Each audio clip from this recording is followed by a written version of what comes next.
it's me, Kat, and I am back. Welcome back. If you're new, my name is Kat, and I like to talk about a lot of different subjects. So I talk about the paranormal, I talk about meditation, I talk about spirituality. I'm a shaman, so I like teaching people about herbs and crystals and shamanic journeying and all that wonderful stuff. I am now actually certified to be a spiritual coach, which has been really exciting for me. And I'm in the process of gotten one attunement, so I've got a few more attunements to go for Reiki. So I'm really excited to start using that in my practice.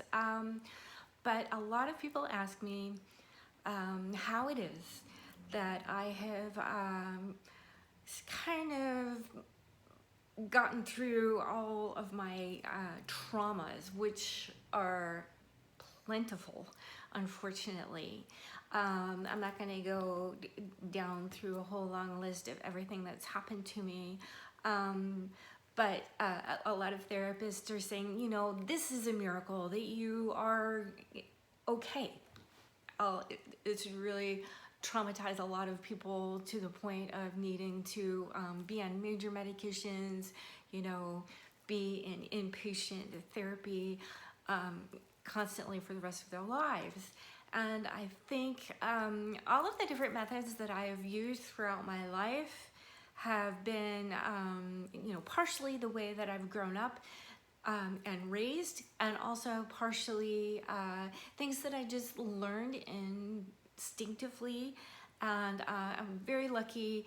I grew up having wonderful parents, wonderful family. My godmother is very spiritual, so she taught me some things when I was very young that have just stayed with me for forever.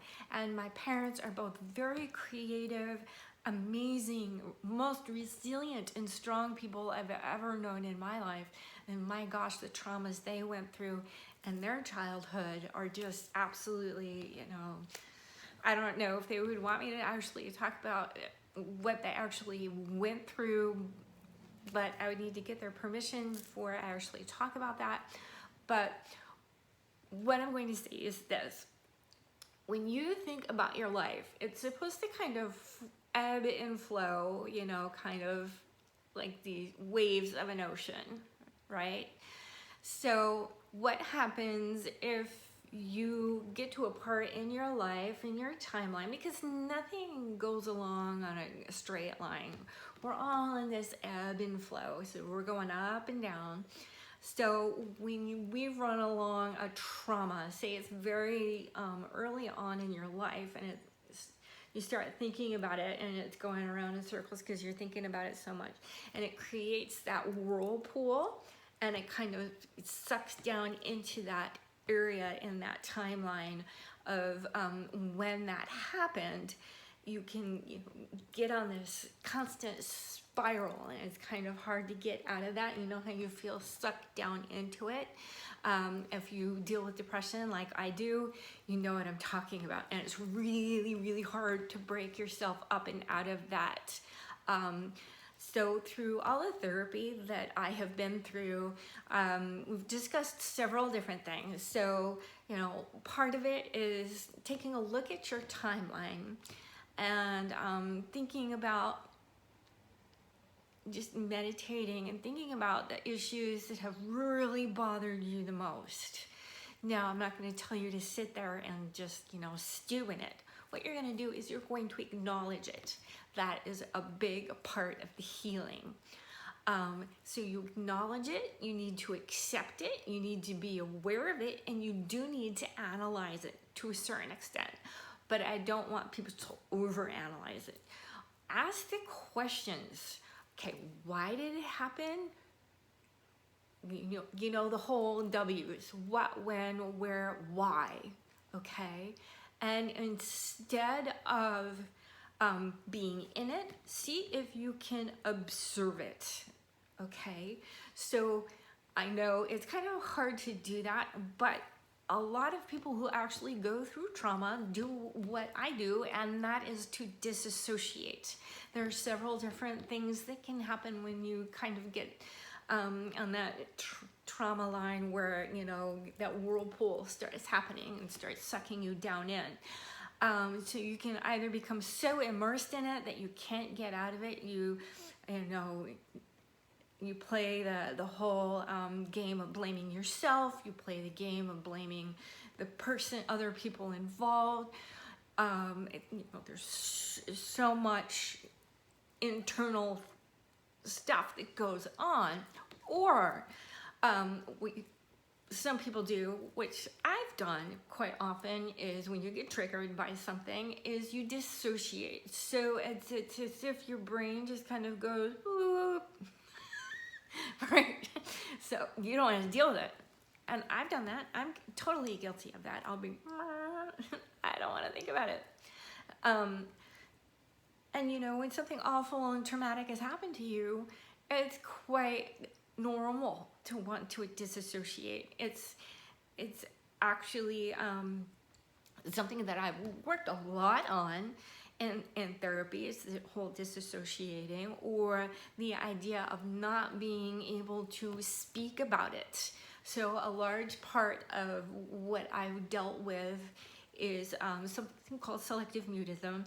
So if someone triggers something and someone wants to talk about something and all of a sudden I can't talk about it, it's because I've been triggered so much, and you know, certain things that have happened in my life, you know, the person will say, this is our secret, you can't ever tell anyone about it.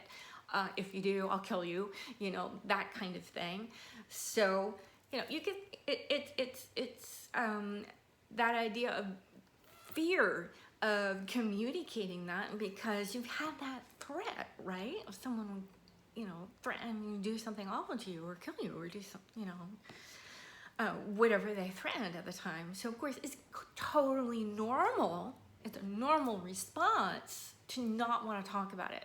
However, the truth of the matter is you need to get that up and out of you.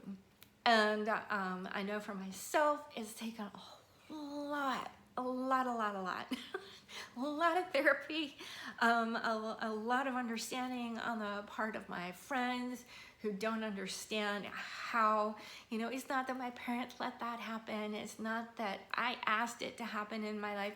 It, you know, these things just happened, and you can't control other people as much as you would love to be able to control other people. You can't.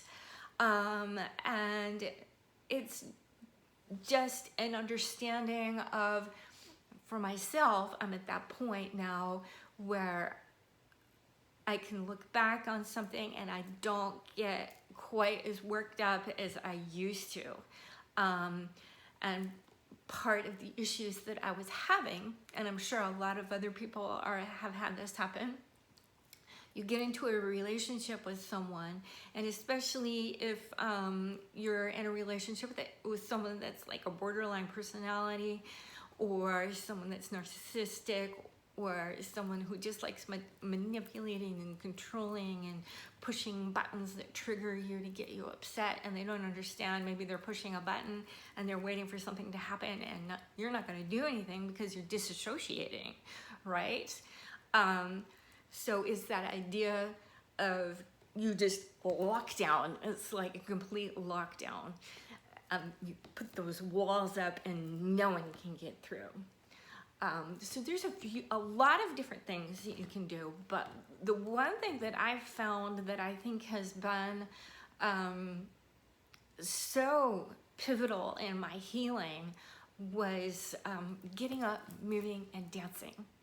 So in my life, I've met so many different people who can't actually, they're in a wheelchair because of accidents and things that have happened in their lives, and they can't move their legs, they're paralyzed, but they can move their arms, right?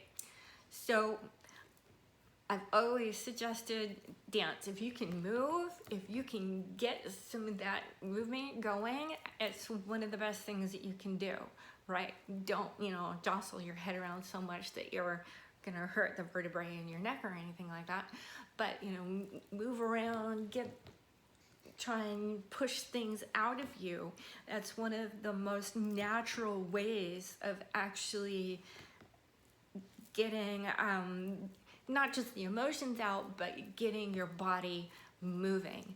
And Qigong actually is so amazing. And I want to talk about this because this, I'm gonna tell a little bit of a ghost story here. Did an investigation years ago, and a book came flying out of the bookshelves. And of course, we had it on tape. It was actually a really big deal at the time. And the book that came flying out of the bookshelves was about Qigong. And I just remember sitting there laughing. You know, we were going through and all of our footage, and you know, we're looking at this book on the floor, and I'm like, Qigong? You know, why are we so scared of this? Qigong is so good for you. It's about moving those energetic fields throughout your body to get the trauma out. So it's as if that being that was in the library, you know, throughout this book saying, here everybody, this is what you're supposed to be doing to get the trauma out of you. Qigong. You can look it up on YouTube, Google it, follow people that really know what they're doing with it. But a lot of it has to do with, you know, this idea that I'm talking about, this movement, right? You know, this is kind of a fun dance movement here, but you know, you can go through and you can tap all through here, and doing this, you can rattle your bones. Oh, sorry. Is really great way of getting the body moving first thing in the morning. And another thing, which is really, really great, this was not thrown out of the library stack, but something that I started getting into, and I know a lot of people are really interested in it. And I've noticed on my YouTube channel, probably the one that's gotten them the most views is about the emotional freedom technique, EFT. Now, I have studied this enough now so I can actually help people and go through full rounds of EFT now. So I'm gonna do that a lot more on this channel. And today what I wanna do is do a combination of a meditation and a little bit of tapping. And the tapping that we're gonna do is gonna be more heart-based in here, okay? So first, one of the best things that you can do is just take a few deep breaths. So breathe in through your nose, hold for 5 counts, and then let your air out. So breathe in, hold for 5 counts, and breathe out. And you let that try and expel all of that air. Let that be as long as you need it to be. Let's do one more. Breathe in. Hold, 2, 3, 4, 5, and release.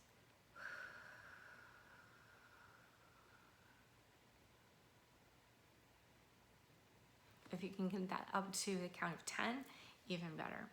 Okay, so what I want you to do is, with your feet flat on the ground, I want you to imagine all of these roots, like in a tree, going into the center of the earth. Okay, so imagine that growing down into the center of the earth. But at the same time, I want you to also visualize that center of the earth, sending those roots back up into your feet and back up, and so you feel that all those roots coming up through your whole body.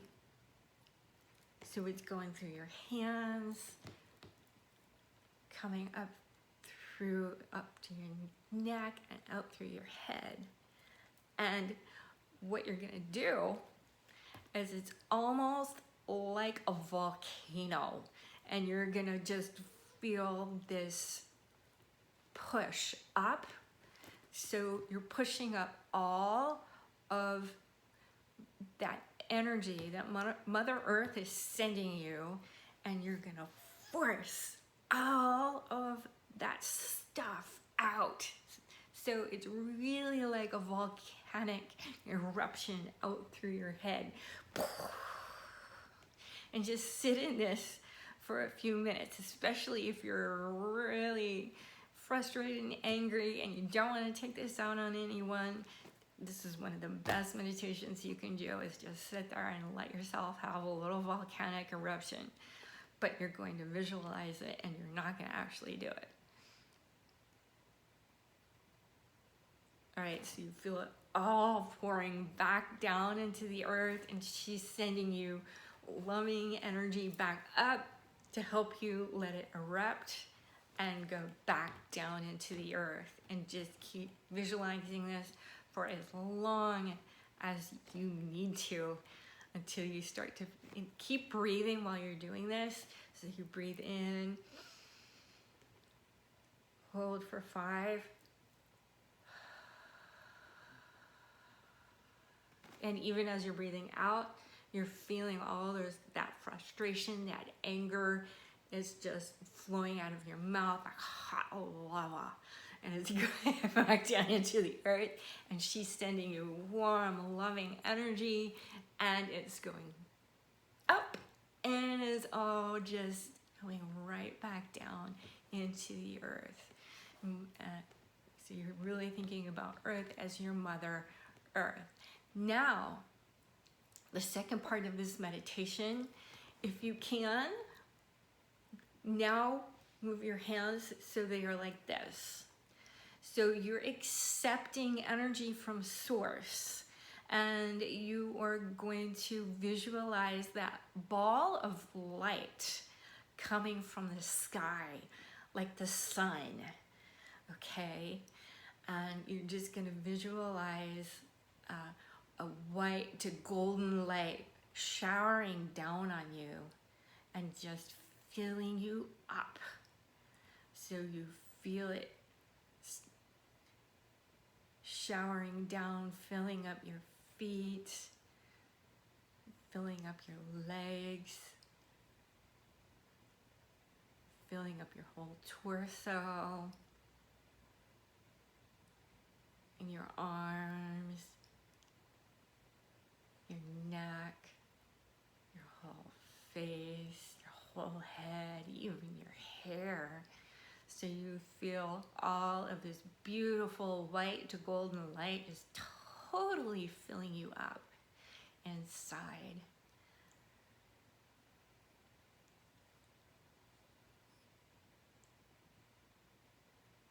So it's almost as if you feel like you're one of these golden, beautiful statues in, say, an Egyptian tomb, right? You just feel so golden, and it's as if you're holding a huge ball of light in your hands. So it's as if you have this big ball disc of light in your hands, going from one to the other, and you're supporting it right here.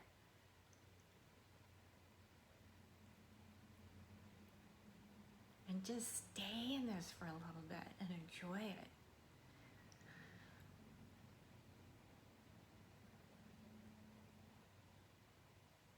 And take a deep breath in through your nose. Breathe out.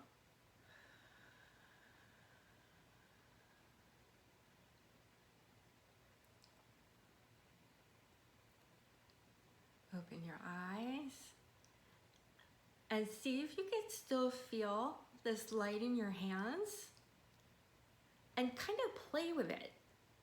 You know, push it together like this. You feel it like get flat, open up wide, wah, wah, right? So you've got this beautiful ball of golden white light, and you're able to do all of these really cool things if you can visualize the white and the golden colors meshing around together.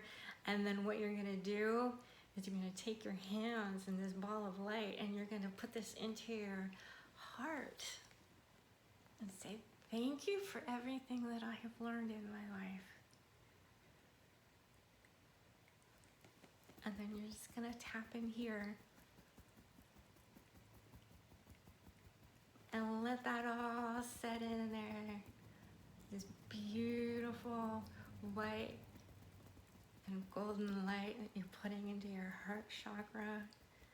It's healing. So even though I've gone through all these traumas in my life, I feel so strong. This life has been tough. Everyone has a tough life. I have a tough life too. You know, we're just acknowledging that. You know, not going into the depths of everything that's happened into your life, just acknowledging it. And you're accepting, yes, I'm accepting that I've gone through all of this in my life, but it's okay, I'm fine. I'm okay. The universe has my back. I'm safe.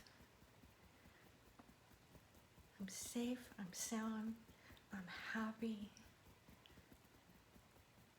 And then start going through all of the things that you're so grateful for. Like, I'm grateful for my dog.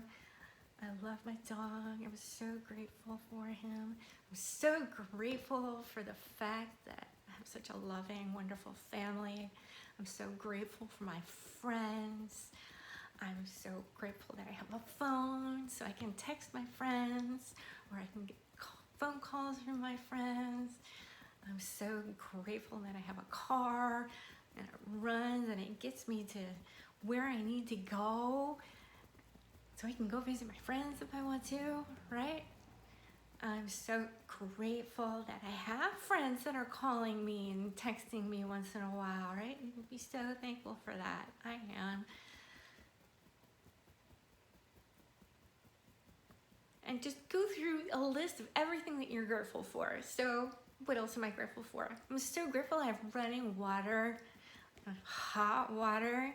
I'm so grateful that hot water heater was fixed and I have hot water. I'm so grateful for the beautiful garden that I have out in my front yard. All of those beautiful flowers are just amazing. It's so beautiful.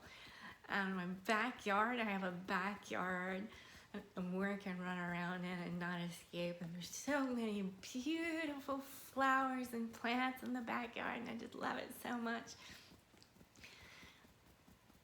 I'm so grateful for that. I'm so grateful that I can sit outside and drink my coffee.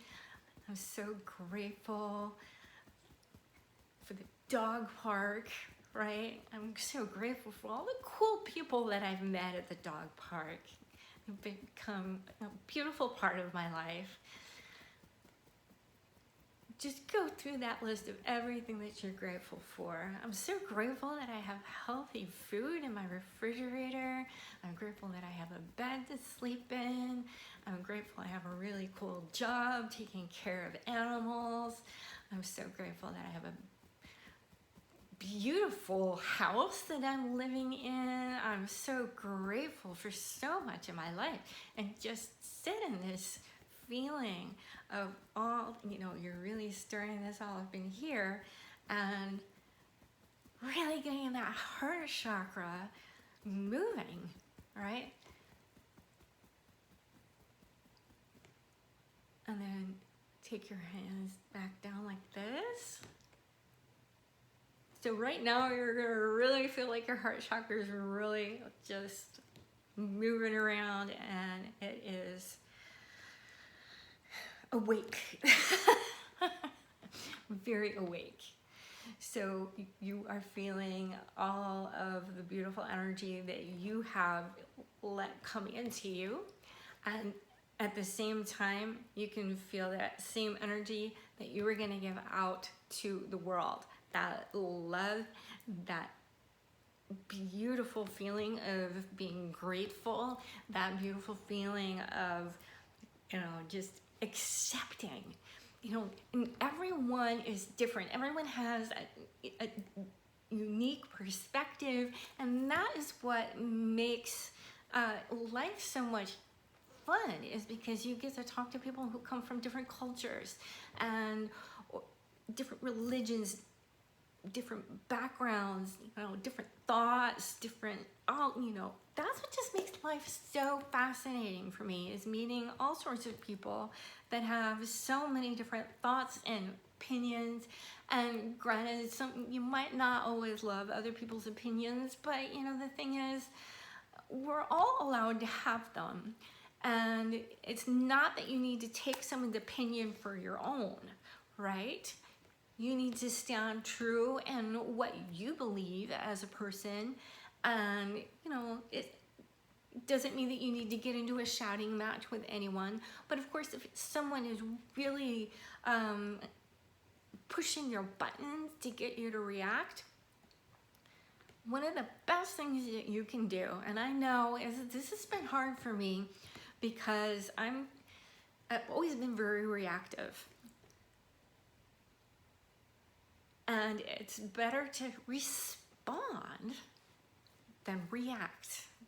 So responding to someone who is pushing your buttons to a certain extent, family does this, friends do this. Some of my friends are like my sisters, and they don't mean to push any buttons, but every once in a while it happens. And it's about really, instead of just all of a sudden reacting to something someone said, you can take just a brief moment and say, oh my gosh, I can't believe you just did that, right?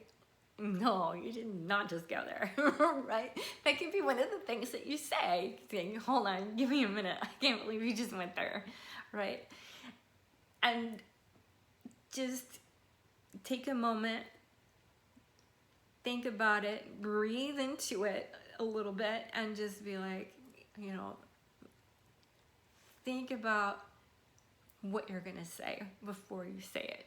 Because in reacting, you just react and you say something and kind of pops out maybe in a way that might be hurtful to someone. So really think about things before you say or do things. And I know a lot of people don't understand why I'm so thoughtful, but this is part of my process. This is part of what I do. It doesn't have anything to do with having some kind of,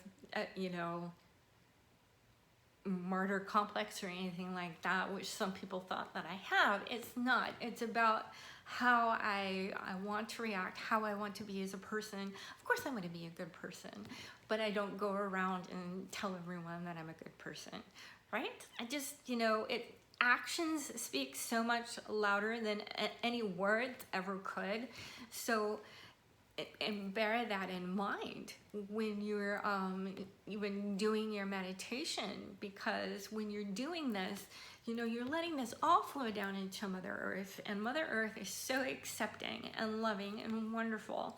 And she's just going to take all of that energy and she's going to transmute it for you. So when you're thinking about that solar energy, Mother Earth, of course, we associate with being much more feminine. And the solar energy, of course, is a much more masculine energy. So when you're feeling that energy coming down and kind of filling you up, you think about that golden light, that white light that is filling you up, and it kind of makes you sit up a little more at attention, sort of like, you have that, maybe you're visualizing a sun with a man's face, right? Because I always identify with the sun as being more masculine. But of course, the funny thing is I've got these tattoos on me, and I feel like, because throughout my life, I've been so overly submissive really isn't the word, because I do stand up for myself, but it's this idea of femininity is more, you know, we think about receptive and loving and kind and nurturing, and which is a whole beautiful thing, but a lot more submissive than, say, with a masculine energy that gives you that assertiveness, that ability to be strong. So that's why I have a few tattoos that are actually suns, because in a way, you know, they, for me, mean several different things, but it's that energy that allows me to have the strength to go on, because part of the reason why I have my tattoos is because I've had several miscarriages and a baby loss, and so I associate, you know, the idea of the children still being with me, you know, still always living on and burning on in my, you know, in my heart, in my mind, and that I will always love them, right? They may not have been able to be born, but I still love them. I still associate myself with, even though I don't really have any children, they're my kids, you know, their spirit still lives on in my heart. And that's a big part of the reason why I actually got the tattoos that I did. Because I wanted to be able to say, okay, yeah, okay, I'm not a mother to physical children, but I do have some spirits that are out there. And, you know, if I were to find out that, you know, one has become reborn or something, I think I would probably, you know, recognize them, you know, and everyone thinks this may be a little weird and probably it sounds a little bizarre, but the thing is for those of us who have gone through miscarriages and baby loss, it is just so tragic and so sad, and a big part of the reason why I needed to learn how to calm down my energies is because of the grief that I was going through due to the fact of having the miscarriages and the baby loss. It was just so, you know, so powerful, so made me be so angry, and grief, and that's a part of grief. And then that's something that I just want to touch on really quickly today, because when you are doing this meditation, you may feel all of that anger just popping out and going in, you know, back into the earth, but acknowledge what those feelings are in the process of doing this. So you can say, I'm angry because, I can say, I'm angry because my friend killed herself. I'm angry because my baby's died.